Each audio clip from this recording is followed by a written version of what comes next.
Merci, Monsieur le Président. Amendement de notre collègue Sébastien Fagnin. Le principe de la garantie de développement communal répond à une volonté partagée de protéger les petites communes dans le processus de territorialisation des objectifs de sobriété foncière. La mise en œuvre concrète du dispositif pose cependant des difficultés dont nous avons déjà parlé. D'une part, elle complexifie dans certains cas l'application d'autres critères de territorialisation et d'autre part, elle peut entraîner un gel du foncier, de la rétention foncière, ce qui n'est bien entendu pas l'objectif recherché. L'article 6 apporte certes des correctifs, mais introduit un renouvellement automatique de cette garantie communale qui ne nous semble pas nous prémunir contre les risques évoqués plus haut.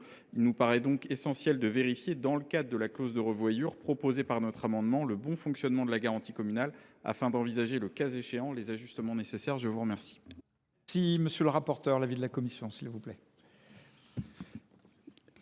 Alors, comme on l'a indiqué tout à l'heure, différents bilans d'étape sont déjà prévus tant au niveau national qu'au niveau régional. Et l'article 207 de la loi Climat et Résilience mentionne explicitement que le bilan quinquennal qui doit être remis par le gouvernement au Parlement comporte une évaluation de la garantie de développement communal. Votre amendement me semble donc satisfait et je suggère un retrait, à défaut un avis défavorable. Si l'avis du gouvernement, monsieur le ministre. Même position, monsieur le président.